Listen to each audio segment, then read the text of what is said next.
Chapter 6 covers the network layer. Once we're completed with Chapter 6, you should be able to describe the purpose of the network layer in data communications, explain why the IPv4 protocol requires other layers to provide reliability, explain the role of the major header fields in the IPv4 and IPv6 packets. You need to be able to explain how host devices use routing tables to direct packets to itself, a local destination, or a default gateway. Compare a host routing table to a routing table in a router. Describe the common components and interfaces of a router. Describe the boot up process of the Cisco IOS router. Configure initial settings on a Cisco IOS router.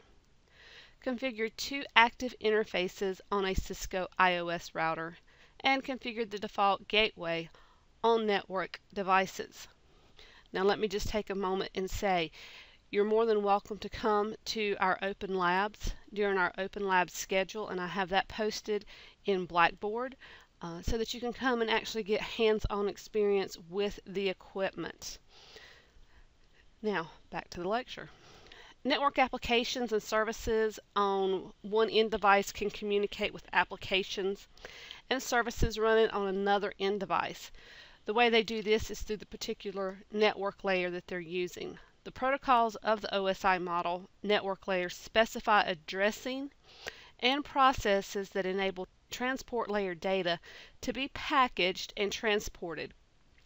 The network layer encapsulates the data to be passed to the destination within a network or to another network with very minimum overhead.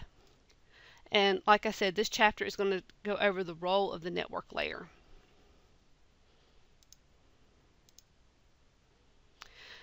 The network layer is the OSI layer 3. It provides services to all end devices to exchange data across the network. And to accomplish the end-to-end transport, the network layer uses four basic processes. We have addressing end devices, encapsulation, routing, and de-encapsulation. Addressing end devices, in the same way that a phone has a unique telephone number, your addressing is your unique identifier for your device. It's, the smallest part of, let's say, your home address. It tells you which house it's going to, which apartment it's going to. So the addressing the end device gives it a location and a name so that the data can get to it correctly. Encapsulation in the network layer receives the protocol data unit, remember that's the PDU, from the transport layer. And in the process it's called encapsulation.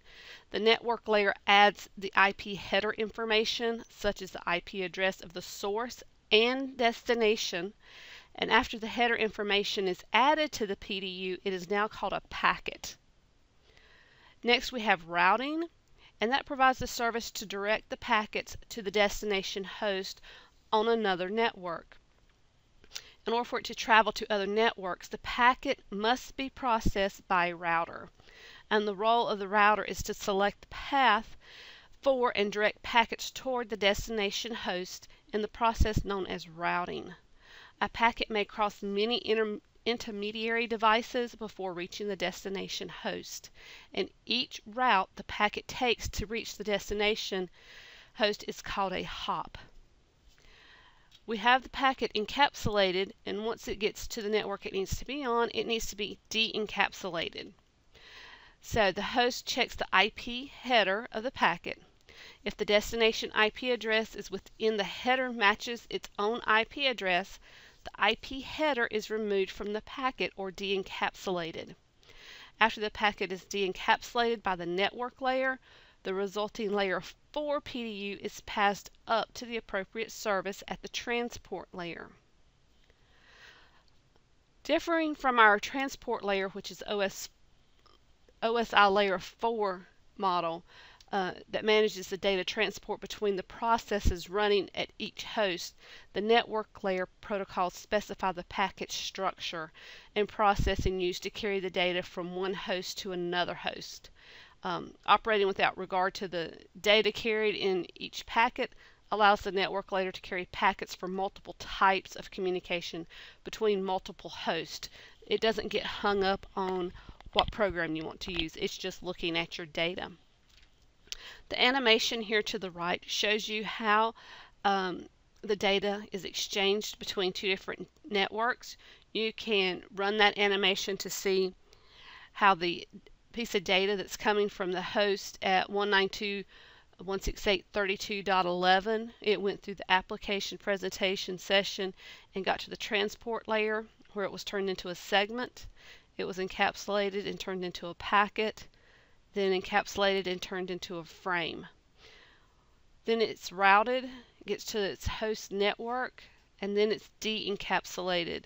And as it's de-encapsulated, the frame turns into a packet, the packet turns into a segment, and then the segment turns into data.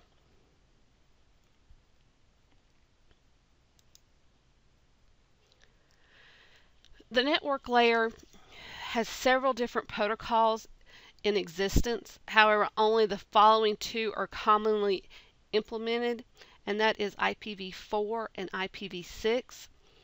Other legacy network layer protocols that are not widely used include Novell Internetwork Packet Exchange, or IPX, AppleTalk, Connectionless Network Services, and the discussion of legacy protocols in this chapter will be very minimal.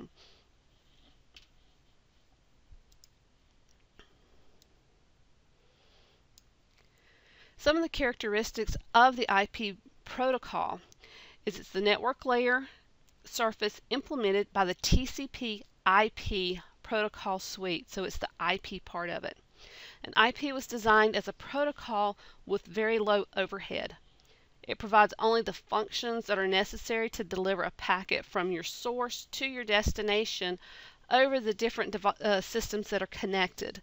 The protocol was not designed to track any and manage the flow of the packets. It's just moving them.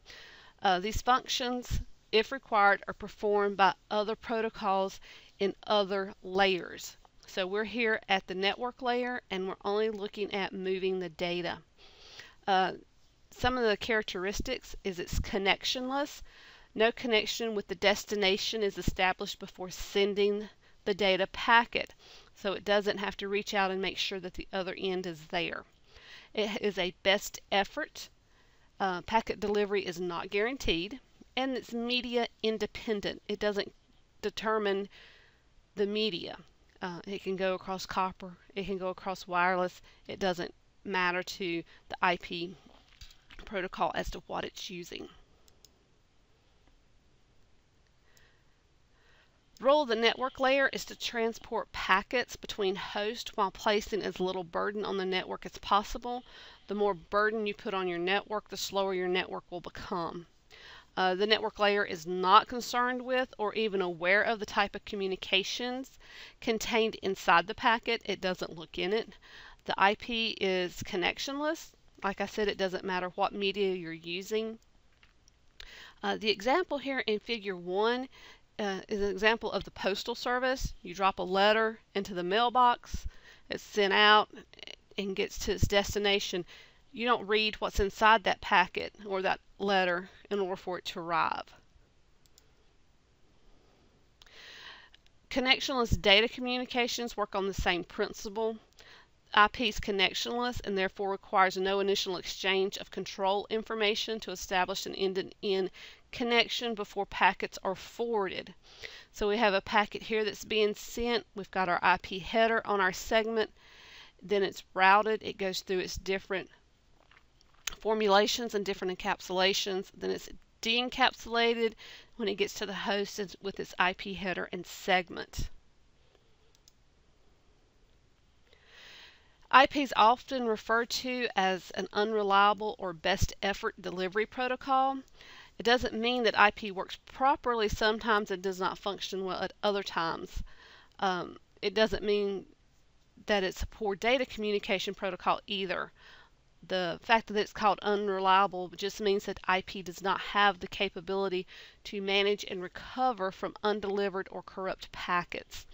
This is because while the IP packets are sent With information about the location of delivery, it contains no information that can be processed to inform the sender whether or not the delivery was successful. So once you send it through this layer with this particular protocol, you just have to assume that it all got there because you're not notified that it didn't.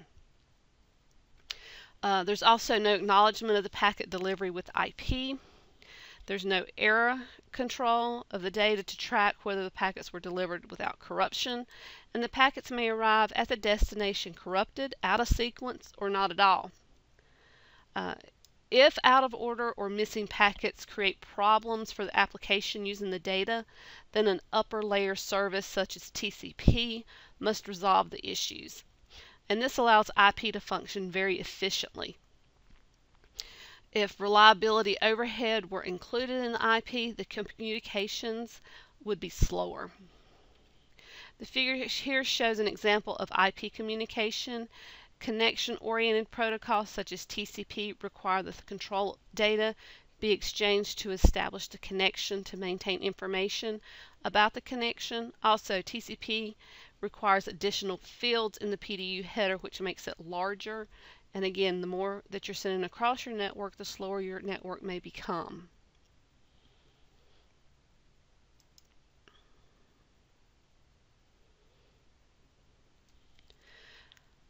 With our network layer, it's not burdened, like I said, with the characteristics of media on which the packets have to transport. IP operates independently of the media that carries the data at lower layers of the protocol stack.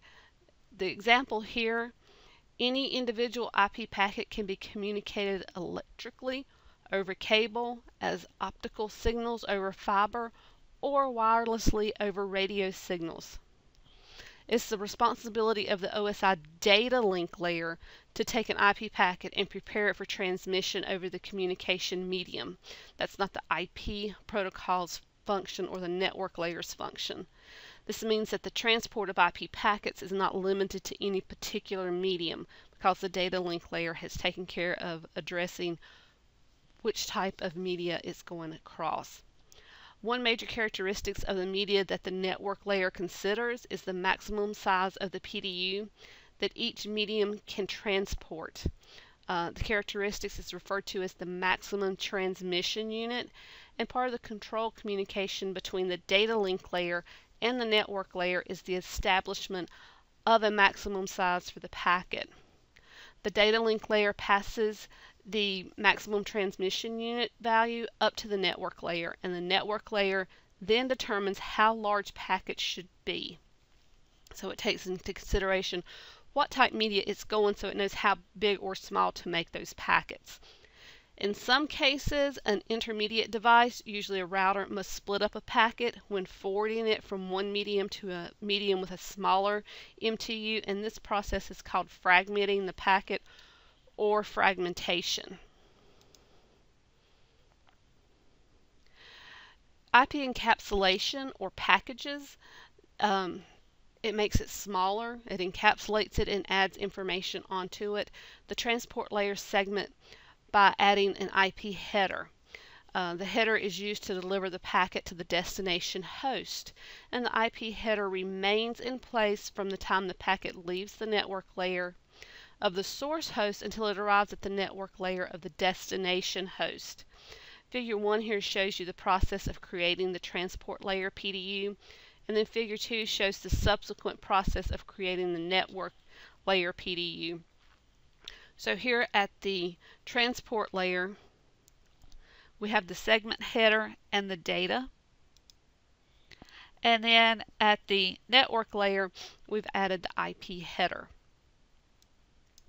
The process of encapsulating the data layer by layer establishes the services at the different layers to develop and scale without affecting other layers. This means that transport layer segments can be readily packaged for IPv4 or IPv6 or by any new protocol that might be developed in the future, because we always have to take into consideration that technology is always changing, so there may be new protocols that can be used.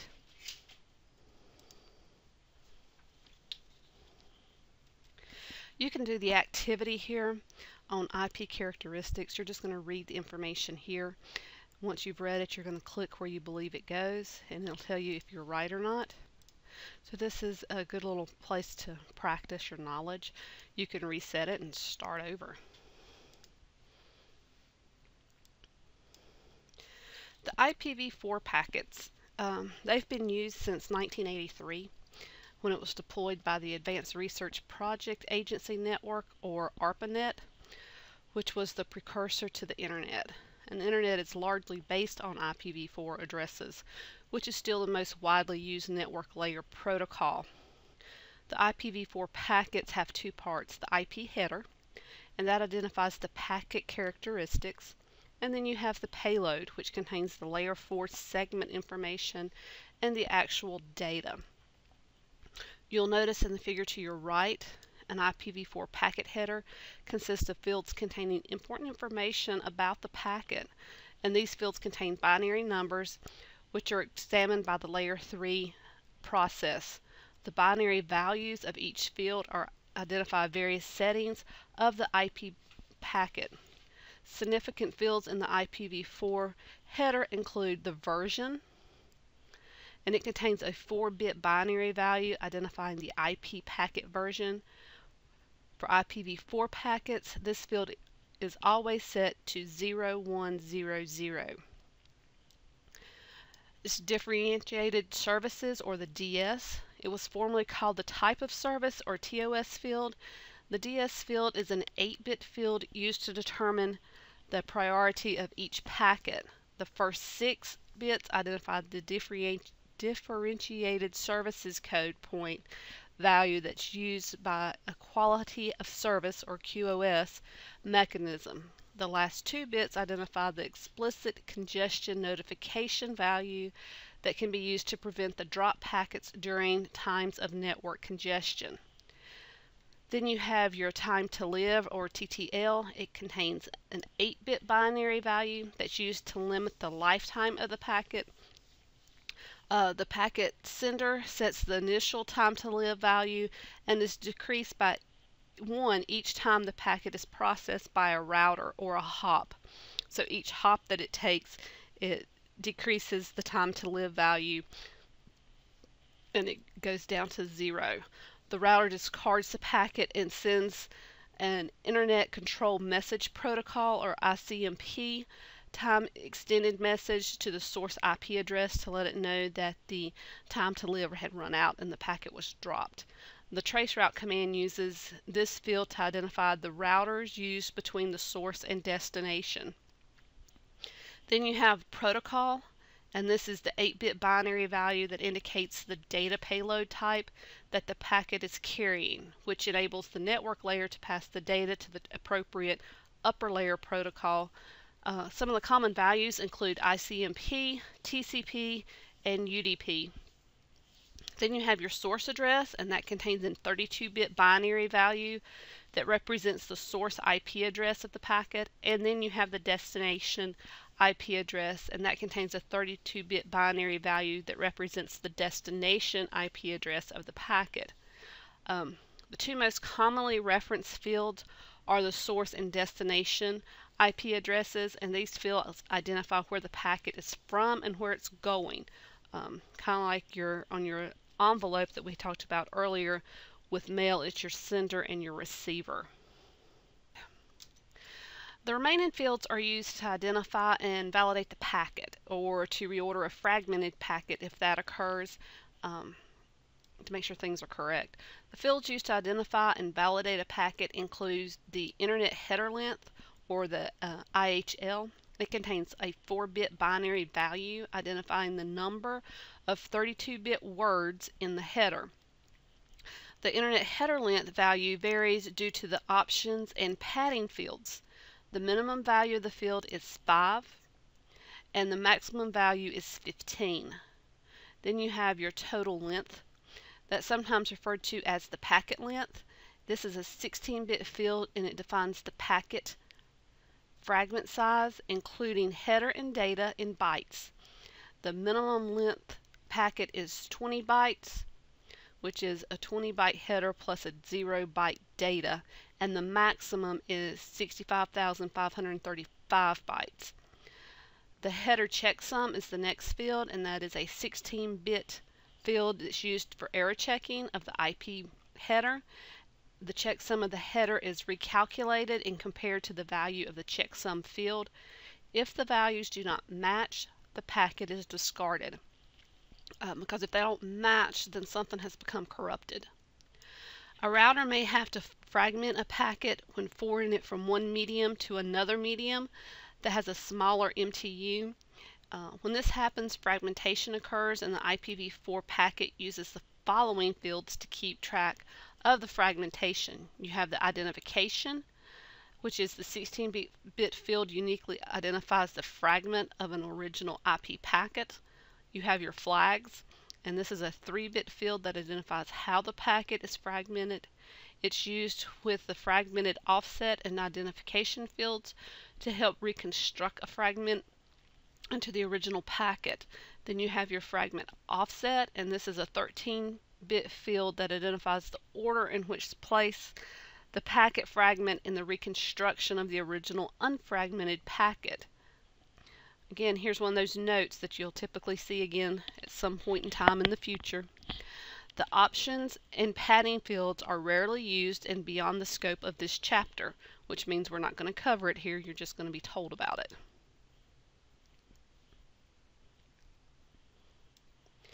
Wireshark's a useful network monitoring tool for anyone working with the networks. You've worked with it on several labs already. We're going to look at it some more here. The 3 figures that are going to be here on the right contain sample captures of various IP packets. Figure 1 displays the contents of packet number 2 in this sample capture. Note that the source is listed as 192.168.1.109 and the destination is 192.168.1.1.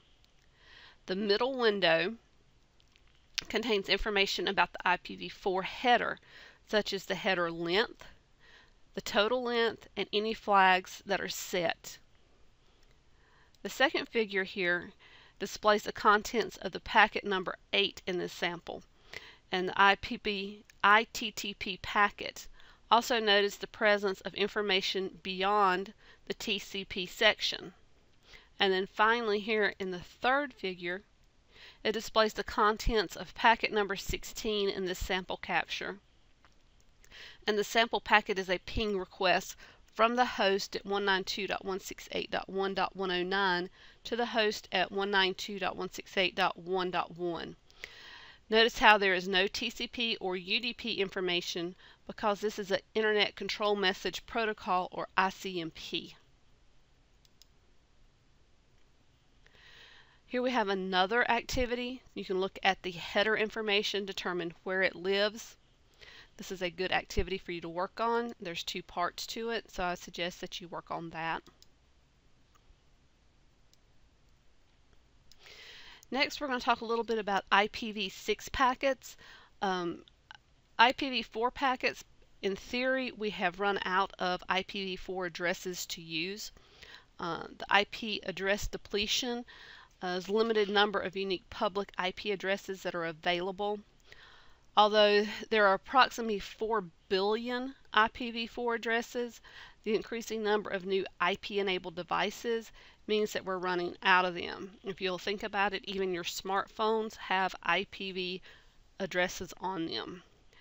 The Internet Routing Table expansion is a routing table that's used by routers to make best path determinations, and as the number of servers or nodes connected to the Internet increases, so too does the number of network routes. So the IPv4 routes consume a great deal of memory and processor resources on Internet routers. And then we have the lack of end-to-end connectivity. Network address translations, or NATing, is a technology commonly implemented within IPv4 networks, and NAT provides a way for multiple devices to share a single public IP address. However, because the public IP address is shared, the IP address of an internal network host is hidden. and this can be problematic for technologies that require end-to-end connectivity. So in 1990, the Internet Engineering Task Force became concerned about the limitations of IPv4, and they came up with IPv6. IPv6 overcomes the limitations of IPv4, and it's a powerful enhancement with features that better suit current and foreseeable network demands. There's an increased address space with IPv6. Addresses are based on 128-bit hierarchical addressing as opposed to IPv4's 32-bit. So this dramatically increases the number of IP addresses that we have. Improved packet handling. IPv6 header has been simplified with fewer fields.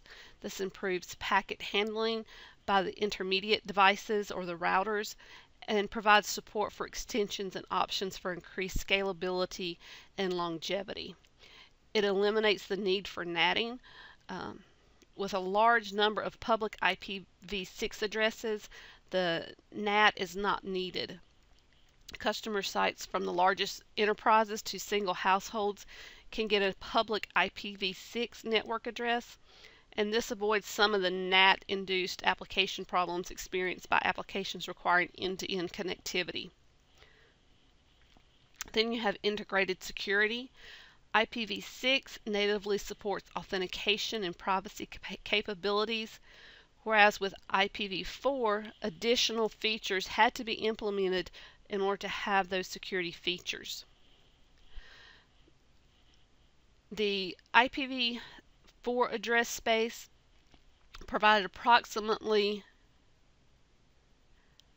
4,294,967,296 unique addresses.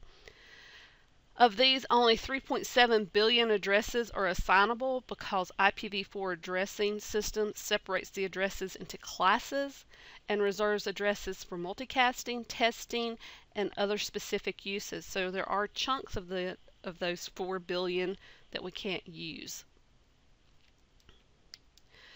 You'll see in this figure that IPv6 address space provides, and I'm not even going to attempt that number. It's basically 340 undecillion addresses, which is roughly equivalent to every grain of sand on Earth.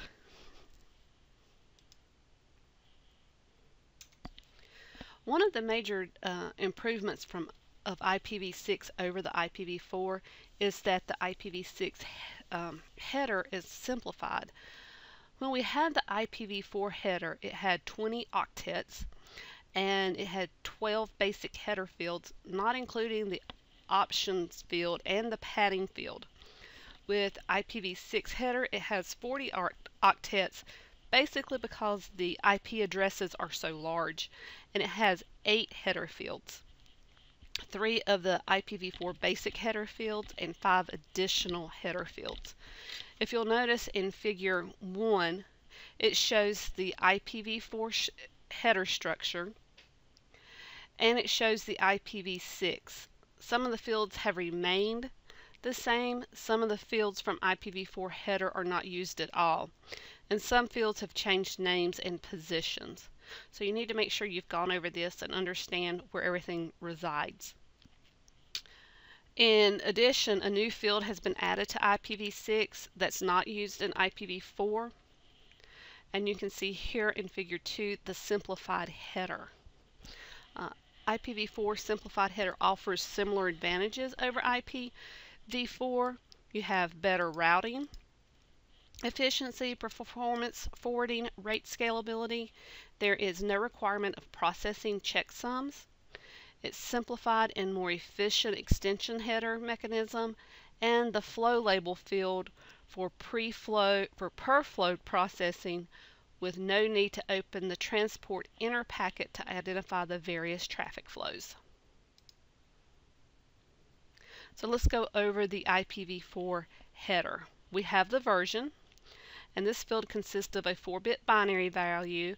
identifying the IPv packet version. For IPv6 packets, the field is 0110. You have traffic class, and that is an 8-bit field, is equivalent to the IPv4 differentiated services field.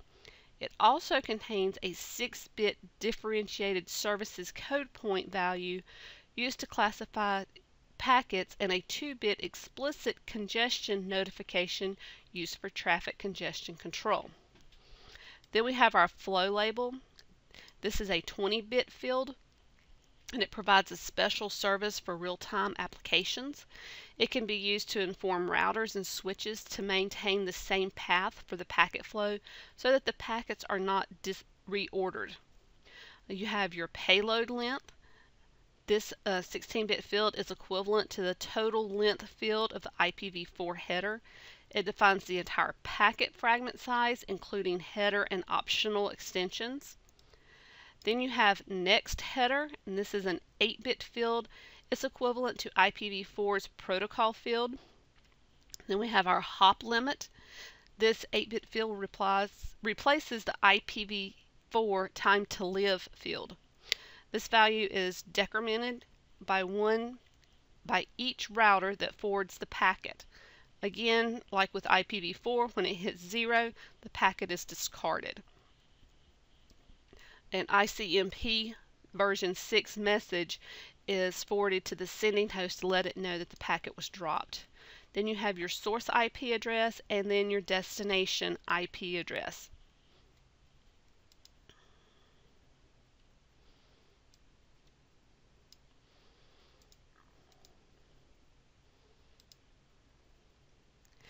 Here is your IPv6 header fields activity similar to the IPv4 one.